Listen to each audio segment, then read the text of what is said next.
Apología del cristianismo del padre Alberto María Valls. Un texto bellísimo, antiguo y vigente al servicio de la defensa de la única verdad, en Convicción Radio. Apología del cristianismo del padre Alberto María Valls.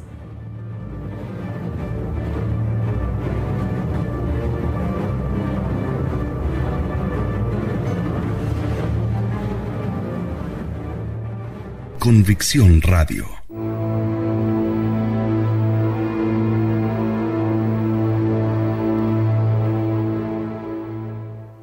Conferencia segunda del padre Valls. Esta conferencia trata sobre la razón.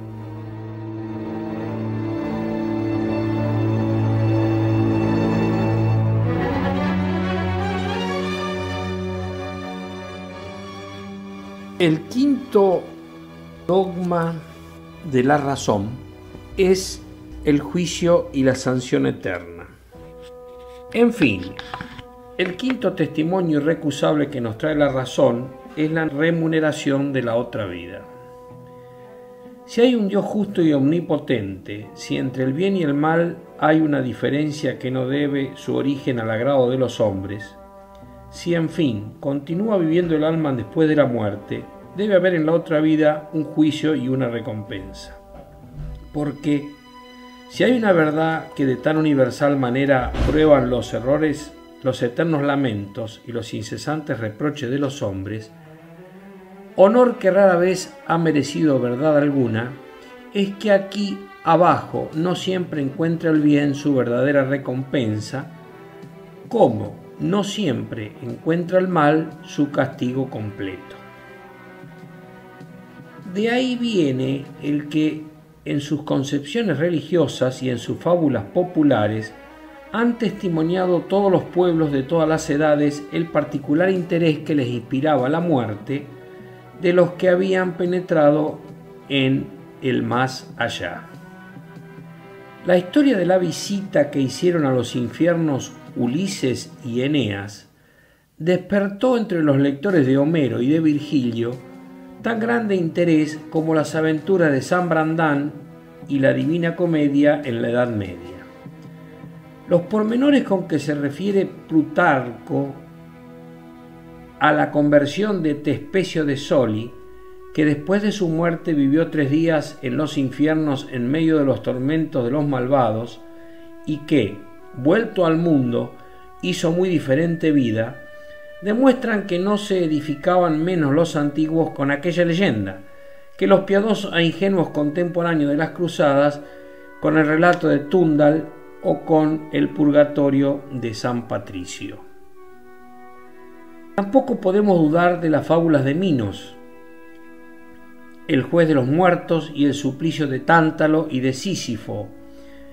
Hicieron con frecuencia saludable impresión en los corazones bien dispuestos, triunfaron de numerosas tentaciones, contribuyeron a la expiación de más de un pecado y determinaron a hacer el bien.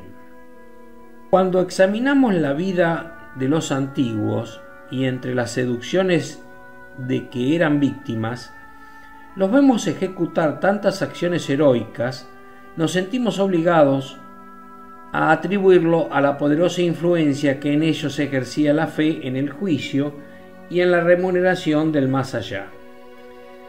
Era el único pensamiento que les ofrecía un contrapeso a los seductores ejemplos que les daban sus vergonzosas divinidades.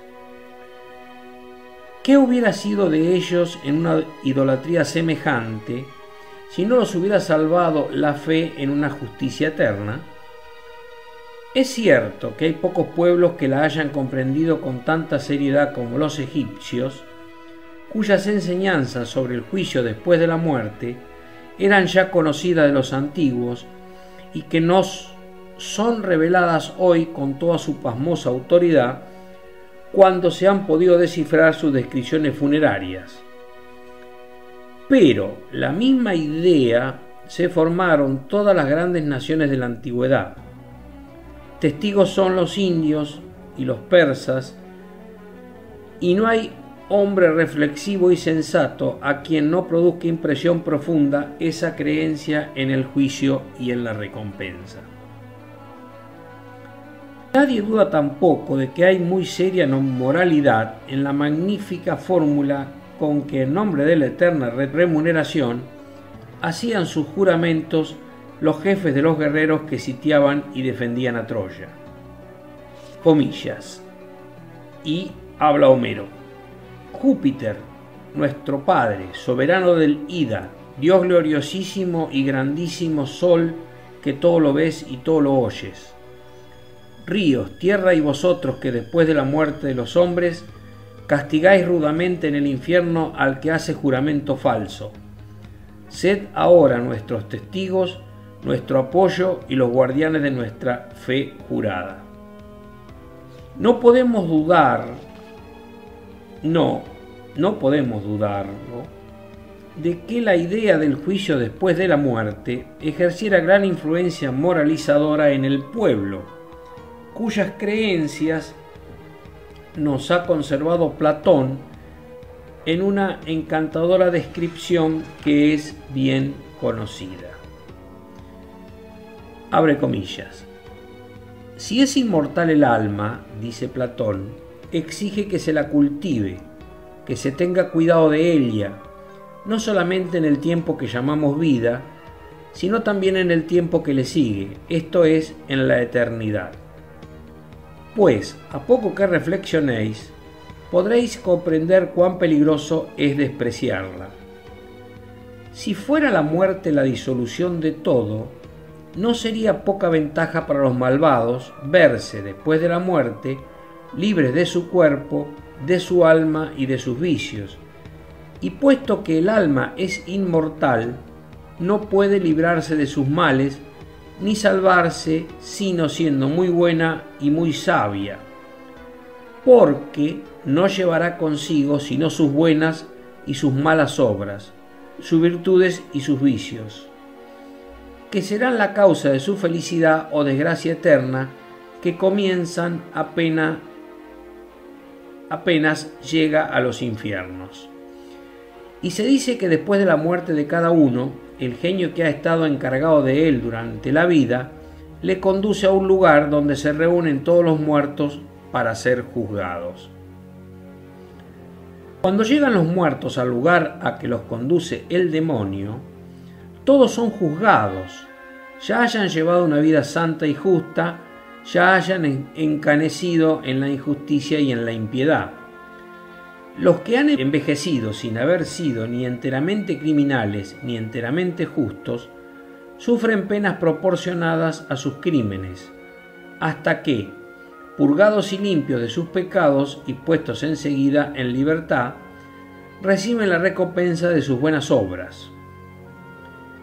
Los que son considerados incurables, vista la magnitud de sus pecados, de sus sacrilegios y de sus asesinatos o de otros crímenes semejantes, son precipitados por el fatal destino que los juzga en el Tártaro, de donde no saldrán jamás. Es necesario trabajar por adquirir la prudencia y las demás virtudes, porque se nos ofrece una magnífica esperanza y es noble y preciosa la recompensa que esperamos. Así habla Platón, y sobre esto mismo da una regla digna de la más alta consideración en el siguiente hermoso proverbio indio. De juventud dichosa en la mañana, trabaja joven y la tarde alegre. Harás de la vejez en el destierro, hoy vives y mañana eternos goces serán tu recompensa merecida. Razón y fe. Punto 9. En presencia de tales testimonios, ¿cuál debe ser la conducta del doctor y del predicador cristiano? ¿Citarlos sin comentarios? ¿Qué objeciones pueden presentar los que apelan a la razón natural contra la revelación cristiana? ¿Podrá suceder que se armonicen demasiado bien con la fe? ¿Y no es verdad de fe y razón cuando cuando están las dos acordes sobre el mismo punto? ¿Y es posible abusar más indignamente de la razón, refiriéndose a ella con el único fin de que se burle de la fe y que la rechace en el momento en que van a estar las dos de acuerdo? ¿Puede cometerse mayor falta ni cargar con más leve responsabilidad pidiendo consuelos a la razón únicamente en odio a la fe?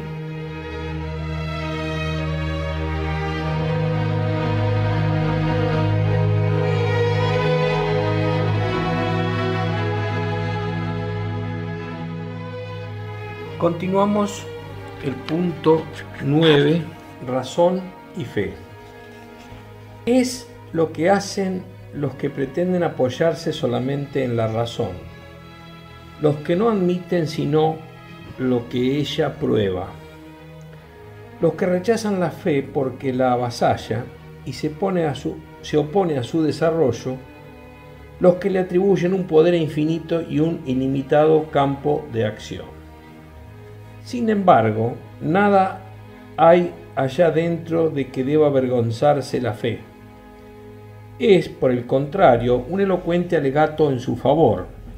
Si los que la combaten no pueden tener satisfactorios resultados, sino despojando a la razón de su libertad e imponiéndole silencio. ¿Dónde están, pues, los verdaderos representantes de la razón? ¿Qué pensar de los que, para escapar al precepto de creer, pretenden no juzgar sino por ella?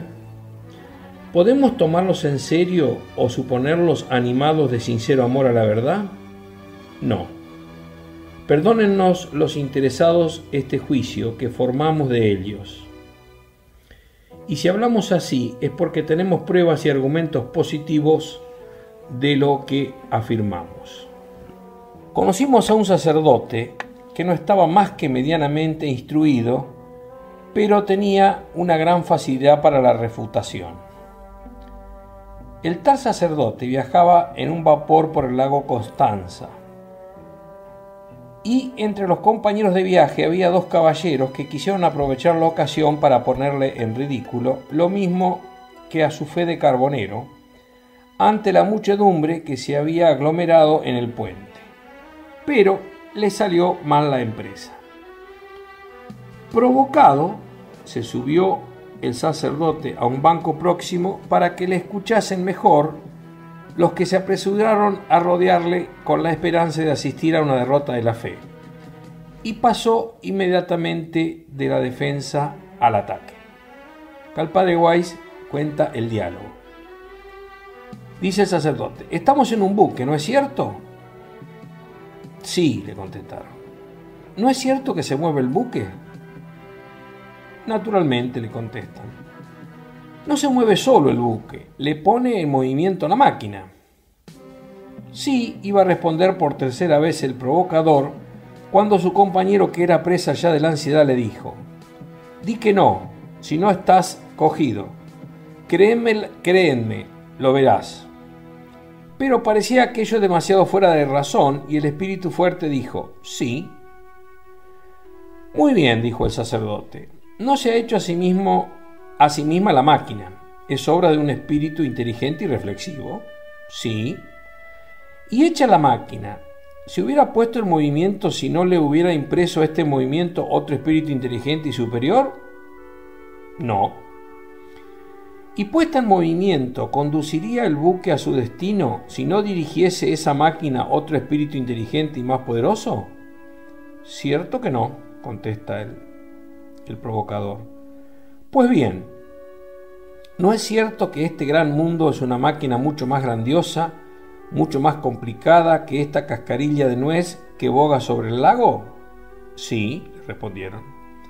«Entonces, ¿admitís que un espíritu mucho más inteligente, mucho más elevado, mucho más poderoso que el primero, ha presidido a la fabricación, al movimiento impulsivo y a la dirección de esa gigantesca máquina, sin el cual ni existiría, ni podría moverse, ni llegarías jamás a su fin?» «Sí, y con mayor razón». Mira ahora lo que dije, le apuntó otra vez el amigo cortándole la palabra. Te han pillado. ¿Por qué comenzaste diciendo que sí? Los que ceden una vez ante estos botarates están perdidos. Y se retiró furioso. Era uno de aquellos para quienes ha dicho estas palabras el Espíritu de Dios. No quiso tener inteligencia para hacer el bien. A aquellos hombres faltaba el amor a la verdad. Se enojó el pobre hombre con su amigo por haber dado la razón al sacerdote en un punto tan insignificante. Es verdad que su cólera no tenía por objeto ni al amigo ni al sacerdote, sino a la verdad y a la razón. He aquí el significado de estas palabras groseras. Comillas, el que siguiendo a la razón da sincero testimonio de la verdad, debe someterse en definitiva a la fe y reconocer la revelación, suponiendo que permanezca consecuente y leal y que se someta de buen grado a cada nueva exigencia de la verdad y de la razón, como si se hubiera ya sometido la primera vez. Concluye el padre Weiss, la mejor escuela preparatoria de la fe es el buen uso de la razón.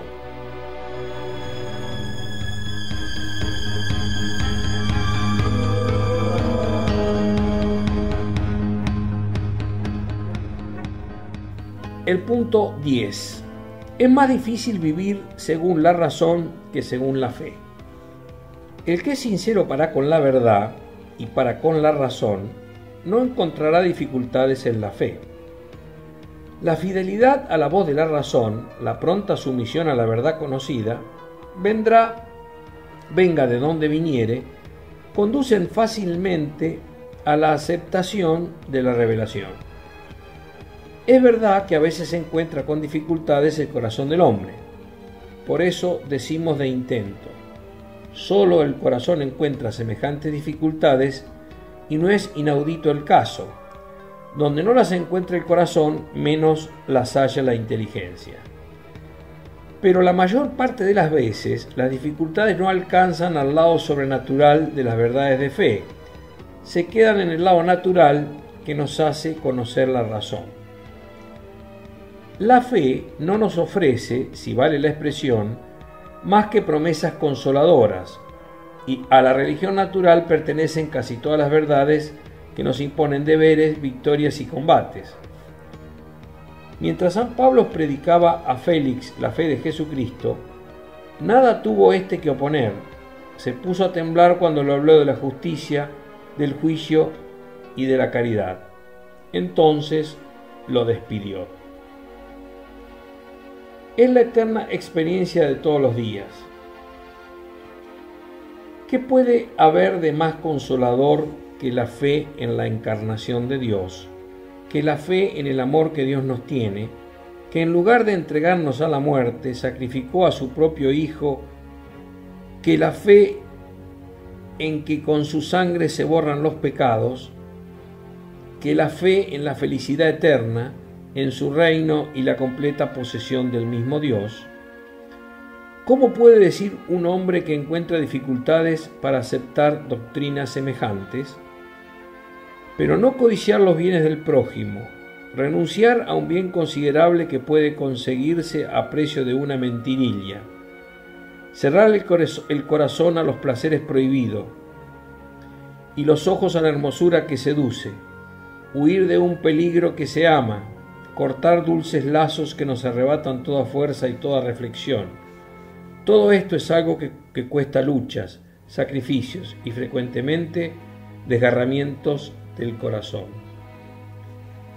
No violar jamás las leyes de la propiedad, de la lealtad, de la verdad, de la justicia. Triunfar del placer, de la lengua, de los deseos de venganza y de la ambición. No atacar jamás a la caridad fraterna, a la templanza, a la paciencia, son cualidades que exigen gran imperio sobre sí mismo y no menor autonegación o abnegación. Pero hay muchos que ven en esto dificultades extremas y toman de ahí ocasión para acusar a la religión cristiana de imponer al hombre una carga que no se puede llevar. Cierto que no tienen razón, no son sino mandamientos impuestos ya por la razón, la religión y la moral naturales. El cristianismo no ha hecho más que confirmar lo que ya era exigencia de la naturaleza verdadera. Le ha dado al mismo tiempo fuerza con la gracia, en cuya virtud tienen más fuerza obligatoria, pero no son invención suya. Si encuentran los hombres mayores dificultades, es prueba de que les es más difícil vivir conforme a la naturaleza y a la razón que someterse a las exigencias de la fe. Y no hay dificultad para comprenderlo, porque la gracia viene en ayuda de la fe, mientras que la naturaleza tiene que sacar todas las fuerzas de sí misma. Y es tan frágil la naturaleza, tan fácil para arrastrar al error y tan débil para cumplir el deber cuando ha llegado a conocerlo.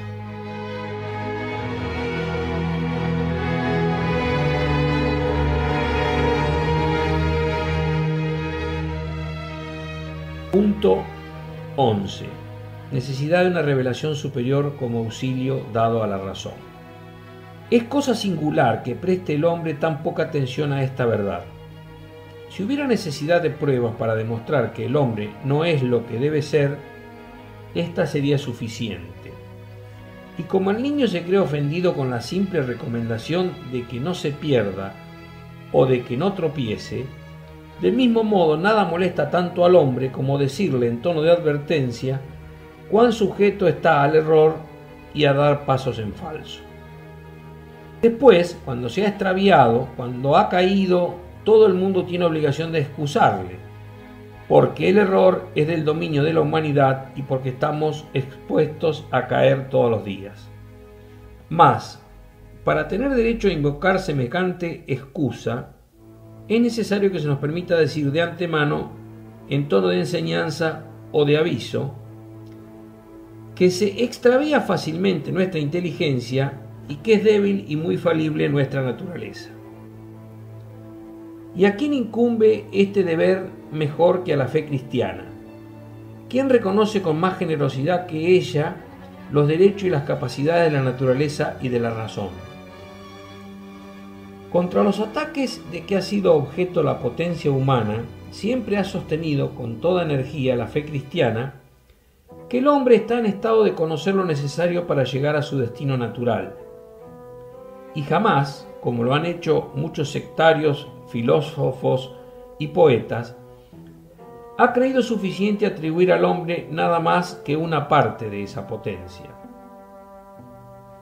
Menos aún tolera la Iglesia la doctrina que pretende que no debe la humanidad a sus investigaciones personales la creencia en la existencia de Dios, en la realidad de un más allá y de una vida eterna, sino que la posee solamente como recuerdo de la revelación sobrenatural primitiva, que hoy no podría tampoco el individuo hallar esas verdades por las propias fuerzas de su espíritu si no se las comunicasen otros, y que, si las encuentra, podrán a lo sumo satisfacerle personalmente sin tener un valor que pueda extenderse a la humanidad entera.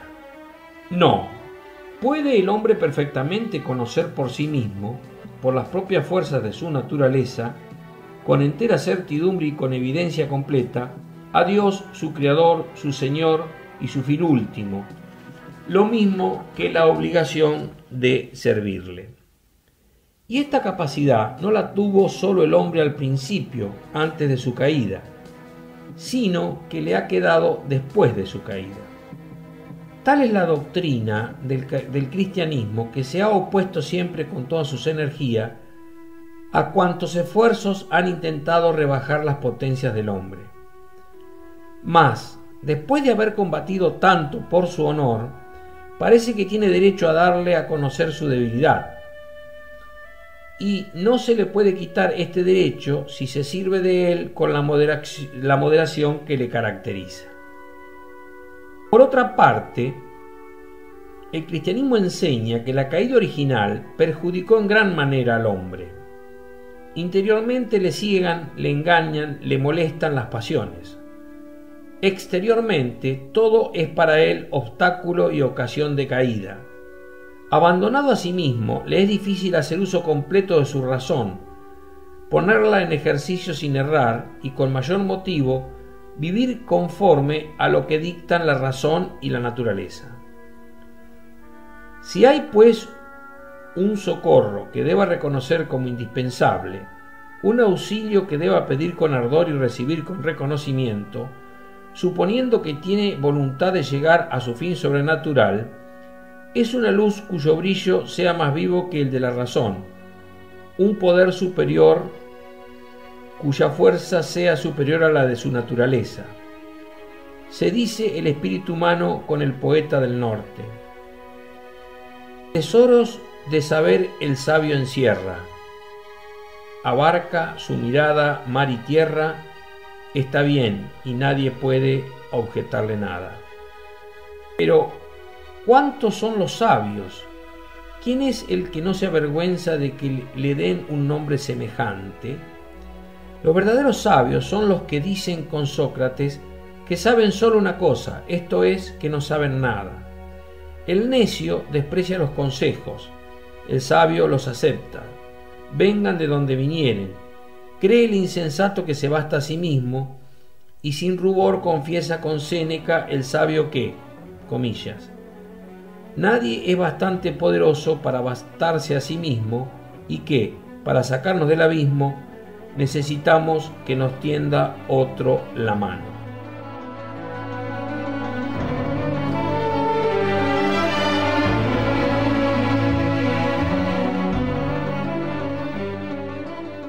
Peligros y deberes de la razón. Punto 12. El recto y bien entendido uso de la razón la conduce a reclamar por sí misma una luz más elevada que la suya, esto es, la luz de la revelación sobrenatural, y a reconocer en ella, con diligencia y hasta con alegría, un socorro muy a propósito para fortificar la debilidad humana. En otros términos, ella conduce a la fe, pero no se llega a este doble fin sino cumpliendo con su deber la razón. Pero este deber es doble, el deber de la razón. El primero, y que es realmente propio de la razón, como ya antes lo hemos manifestado, es que, teniendo conciencia del sentimiento de su fuerza y de su debilidad gravemente y sin presunción, dirige esta facultad todos sus esfuerzos a la verdad, hasta donde le es ésta accesible. Y segundo, es accidental, es cierto, pero más urgente, lo cual es domar su más grande y por no decir su único enemigo. Mientras reina ese enemigo, el alma no puede conocerse, no conoce lo que hay en sí y mucho menos lo que le es superior. Si no triunfa de su enemigo, si no lo amansa, aparecerá siempre la verdad en un lugar inaccesible. El padre Weiss pregunta: ¿quién es ese enemigo? Es la única zozobra de nuestra pobre y ciega época, el temor de que la revelación lleve prejuicios a la inteligencia. Es tan exacto el razonamiento como el de que dijera que la luz es nociva a los ojos. ¿Quién no tendrá tal miedo como visible locura? No es la luz el enemigo de los ojos, son las tinieblas, el polvo, la niebla y el humo. Las tinieblas del corazón, el humo de la concupiscencia, las nubes y el polvo de las pasiones. Esos son los grandes obstáculos de la razón. El corazón corrompido y desordenado, ese es el enemigo de la inteligencia, del juicio y de la verdad. Nos dice Aristóteles: toda pasión que no haya domado la razón y que por consiguiente tenga tiempo y fuerzas para crecer, echará a esa razón del trono que debe ocupar en el alma. Es pues deber indispensable de la razón conquistar el imperio de las pasiones y reinar sobre ellas. Por eso la ha colocado Dios en el alma como en magnífica ciudadela, para gobernar las malas inclinaciones y para obligarlas a obedecer. Esto nos dice San Agustín en la Ciudad de Dios. Solo entonces podrá acometer su propia tarea, la investigación de la verdad, con calma y con probabilidades de éxito. Hay que confesar que aun cuando el destino de la razón sea el conocimiento de la verdad, se ha dado ante todo al hombre para dominar sus bajos instintos. Nos vuelve a decir San Agustín, y los esfuerzos que hace para cumplir con esta tarea la hacen sana, recta y sólida.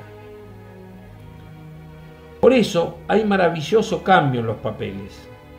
En lugar de trabajar en la investigación de la verdad, comience la razón por purificar el corazón, que con frecuencia, comillas, llevan al conocimiento la verdad menos los esfuerzos de la reflexión que la pureza y la sinceridad del corazón.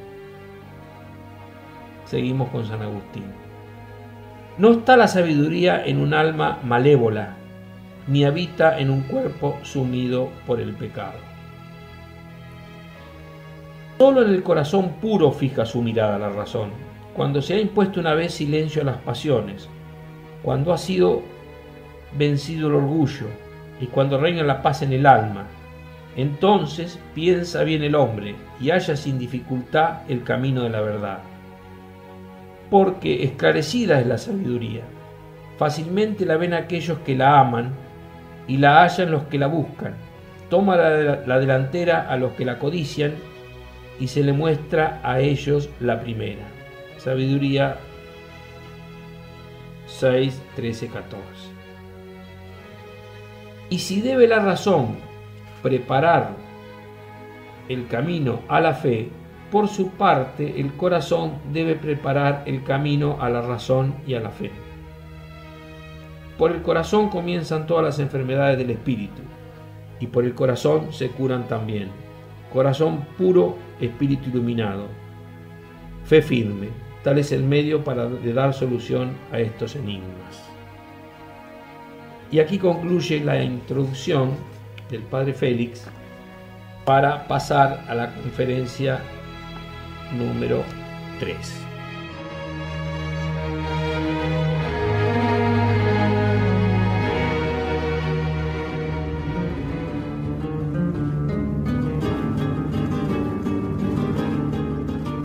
Apología del cristianismo del Padre Alberto María Valls. Un texto bellísimo, antiguo y vigente al servicio de la defensa de la única verdad, en Convicción Radio. Apología del cristianismo del Padre Alberto María Valls.